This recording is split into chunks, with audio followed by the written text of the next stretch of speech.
Un día, mientras me sentaba con él en la sala de visitas, sacó un cuaderno lleno de dibujos. Lo abrió para mostrarme lo que había estado creando. Página tras página. Vi bocetos de una mujer joven, con hábito. Sor Inés. Los dibujos no eran artísticos en el sentido clásico, pero había una obsesión en los trazos. Sus manos, su rostro, sus ojos, todos dibujados con un detalle perturbador. Noté que en algunos de los dibujos la había retratado sin el hábito. Una mujer de carne y hueso, vestida de forma mundana. Bienvenidos a un nuevo video. Gracias por acompañarme a todas y cada una de las entregas. Recuerda que es justo al caer la noche.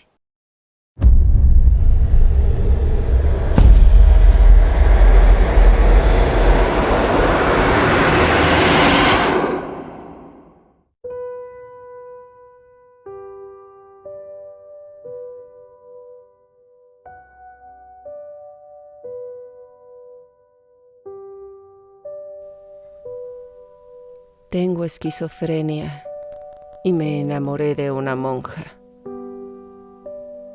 Todo comenzó con una tragedia. Los padres de Marcos, es decir, mi hermana y su esposo, murieron en un accidente automovilístico cuando él apenas tenía 15 años. Fue una de esas noches lluviosas en las que las carreteras se vuelven traicioneras. El auto patinó en una curva cerrada y sin aviso se estrelló contra un camión que venía en dirección contraria. La noticia me cayó como un balde de agua fría. Recuerdo haber ido al hospital, ver sus cuerpos inertes en camillas y sentir que algo en nuestra familia se había roto de forma irremediable. Marcos no fue el mismo desde ese día. Quedó al cuidado de mi esposa y de mí, pero la pérdida lo afectó de una manera que no pude comprender del todo. Era un chico sensible, siempre callado, pero después del accidente, su silencio se tornó inquietante. Pasaba horas encerrado en su habitación, mirando el techo o escribiendo cosas en un cuaderno que nunca me dejó leer. Al principio pensé que era el duelo.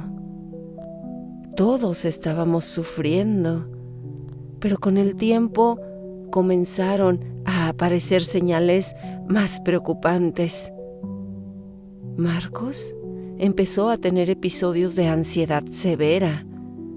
Se quedaba paralizado en mitad de una conversación, como si su mente fuera arrastrada a otro lugar. Y a veces hablaba solo. Decía que escuchaba voces, que veía cosas que no estaban ahí. Poco a poco, su realidad se fue distorsionando. Y era como si estuviera atrapado en un mundo que solo él podía ver. Las noches eran las peores. Lo encontrábamos caminando por la casa a oscuras, hablando en susurros con alguien invisible. Nos decía que sus padres venían a visitarlo, que estaban en su habitación esperándolo. Mis intentos por consolarlo eran inútiles.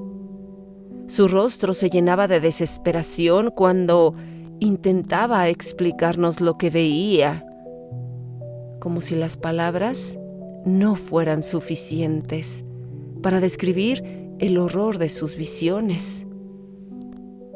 Llevamos a Marcos a varios psicólogos, pero su condición no mejoraba. Los médicos lo diagnosticaron con un trastorno mental severo, posiblemente esquizofrenia. Sus brotes psicóticos eran cada vez más violentos y empezó a lastimarse a sí mismo, convencido de que las voces lo castigaban por algo que había hecho. Una tarde, mientras mi esposa y yo estábamos en el trabajo, recibimos una llamada urgente. Marcos había intentado saltar desde el tejado de nuestra casa. Lo habían encontrado los vecinos a tiempo, pero la situación ya era insostenible. Fue entonces cuando los médicos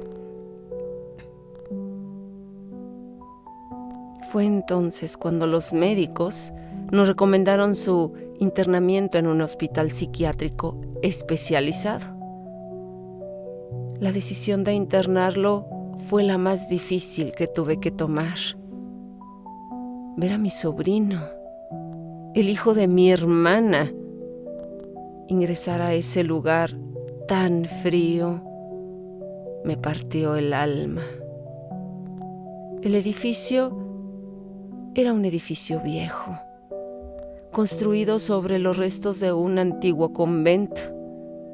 Aunque su fachada había sido renovada, el aire que se respiraba dentro estaba cargado de tristeza. Las ventanas altas y angostas apenas dejaban entrar la luz del sol, y las habitaciones tenían un silencio incómodo, roto solo por el murmullo de algunos pacientes. En los primeros días, intenté visitarlo todos los fines de semana. Me recibía con una sonrisa apagada, pero notaba en sus ojos la desconexión con el mundo exterior. Poco a poco se fue distanciando más, hasta que un día dejó de hablar conmigo de manera coherente. Fue en ese momento cuando supe que la enfermedad lo estaba consumiendo por completo. El hospital no era un lugar cálido. Las enfermeras y el personal hacían lo mejor que podían, pero la desesperanza impregnaba cada rincón. Fue entonces cuando conocí a las monjas que acudían a cuidar de los pacientes.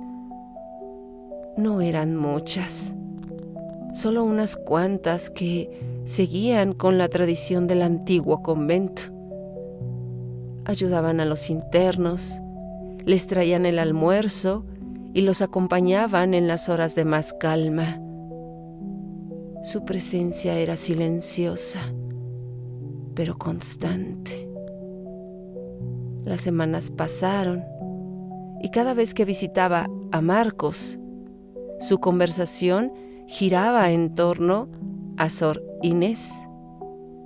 Me hablaba de su voz suave, de la forma en que lo miraba y le sonreía. Empezó a dibujarla en su cuaderno, hojas llenas de retratos de una mujer de hábito con los ojos llenos de dulzura. Ella me ama, tío, lo sé, me decía con una convicción que me inquietaba. Intenté hablar con los doctores sobre su fijación, pero me dijeron que era común que los pacientes desarrollaran afectos por las personas que los cuidaban. Me tranquilizaron, o al menos lo intentaron. Pero algo no estaba bien. La atmósfera del hospital se volvía cada vez más opresiva para mí. Las monjas caminaban en silencio por los pasillos, sus ojos siempre bajos, y aunque trataban de irradiar paz, había algo en sus movimientos que me provocaba una incomodidad creciente. El cambio en Marcos fue paulatino, pero evidente para mí. Empezó a hablar más de Sor Inés y al principio lo interpreté como algo positivo. Pensé que, quizás, su contacto con alguien tan compasivo como una monja podría ayudarlo a encontrar paz dentro del caos de su mente. Pero pronto me di cuenta de que lo que sentía por ella no era simplemente gratitud, sino algo mucho más profundo y peligroso. Una tarde, al llegar al hospital, me encontré a Marcos más animado de lo que lo había visto en meses. Estaba sentado en el jardín del hospital, bajo el viejo roble que solía evitar. Tenía un brillo en los ojos que no era normal, una mezcla de ilusión y nerviosismo. Me saludó con una sonrisa que casi me hizo olvidar dónde estábamos. Tío, ¿sabes que Sor Inés me dejó leer una parte de la Biblia con ella hoy? Pero no fue como una clase. Fue especial. Me miró de una manera diferente. Creo que hay algo más. La forma en que lo dijo me puso en alerta. Era un hospital psiquiátrico después de todo. Las monjas solo estaban ahí para ayudar, no para involucrarse emocionalmente con los pacientes. Sin embargo, Marcos estaba convencido de que algo había cambiado entre ellos. Durante las semanas siguientes, su comportamiento comenzó a volverse más errático. Siempre mencionaba a Sor Inés, pero con un tono que no correspondía a la simple admiración. Cada vez que hablaba de ella, lo hacía con una intensidad que me preocupaba.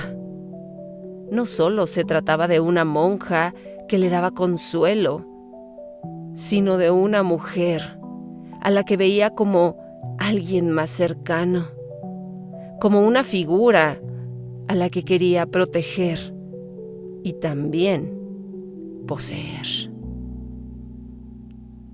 Un día, mientras me sentaba con él en la sala de visitas, sacó un cuaderno lleno de dibujos.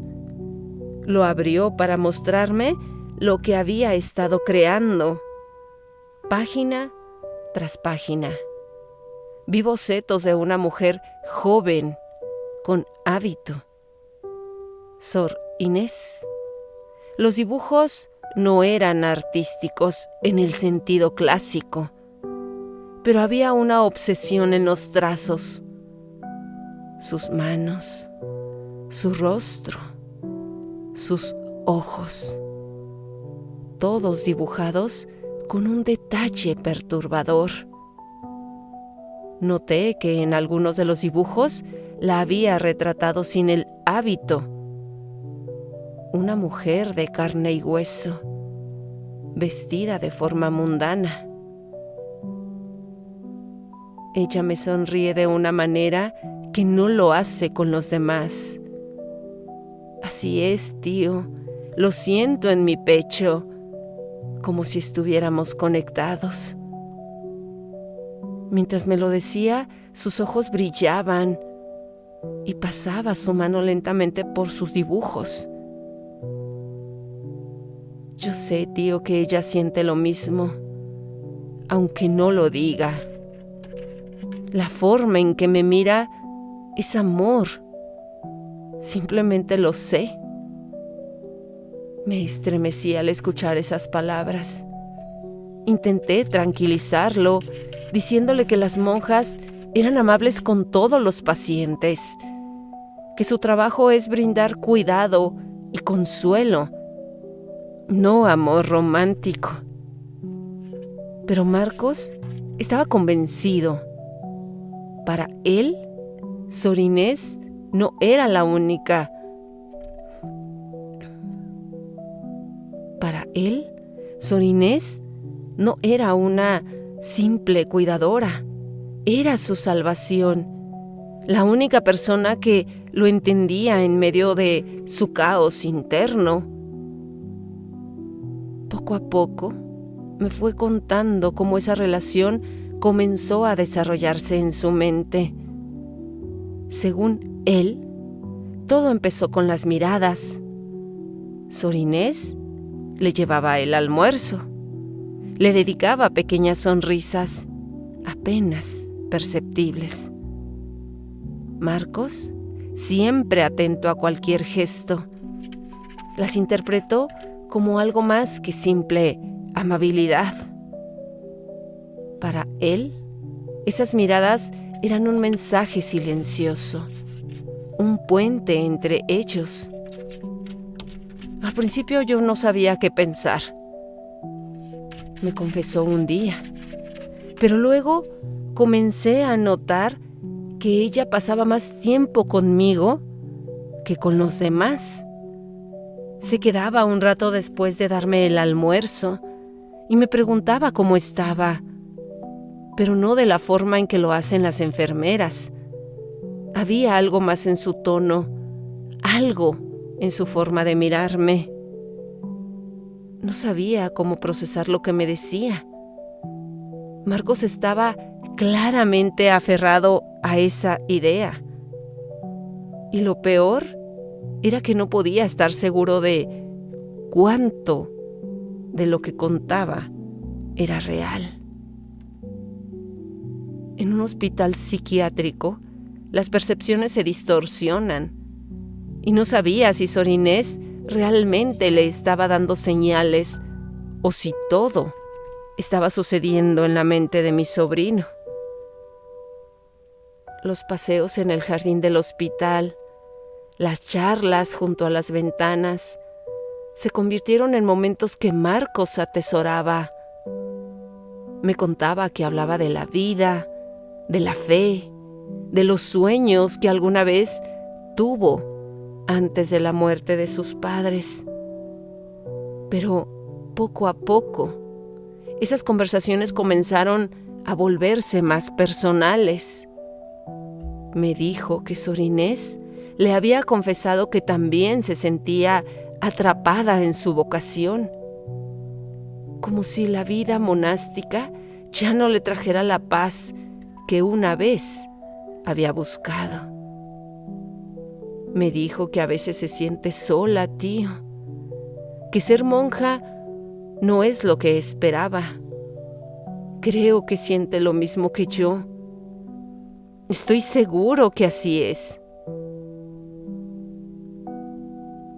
Aunque yo quería aferrarme a la idea de que todo esto era un delirio, no podía negar que el comportamiento de Marcos estaba cambiando.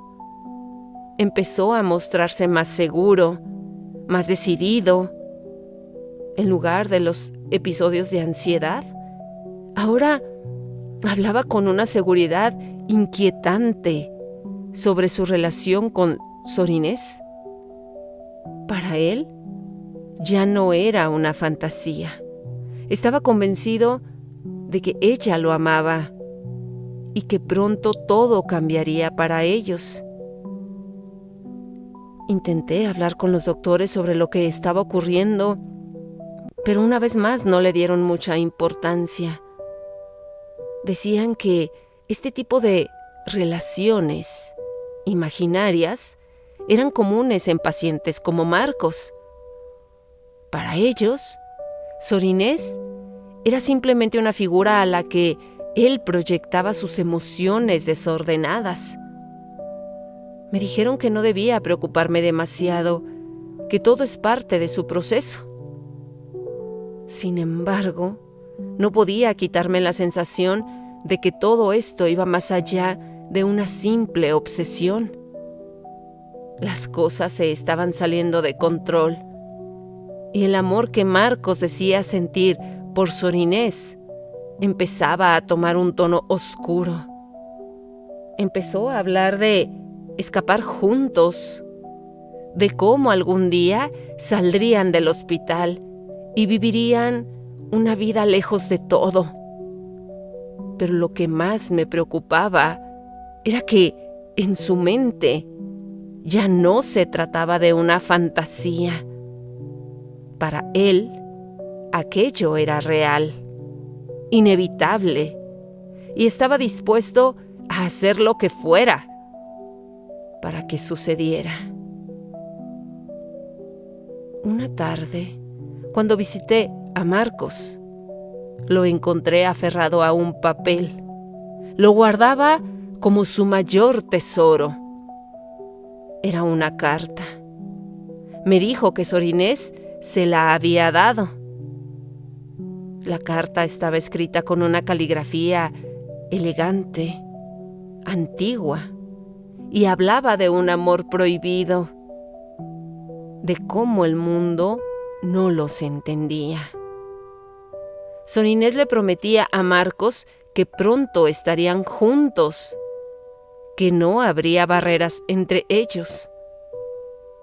El tono era extraño, casi desesperado, como si la monja estuviera presa de una pasión incontrolable. Algo estaba profundamente mal.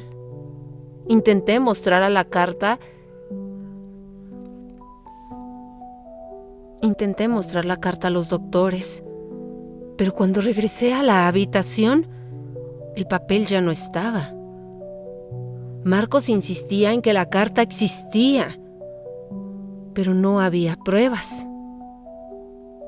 Las noches empezaron a volverse insoportables.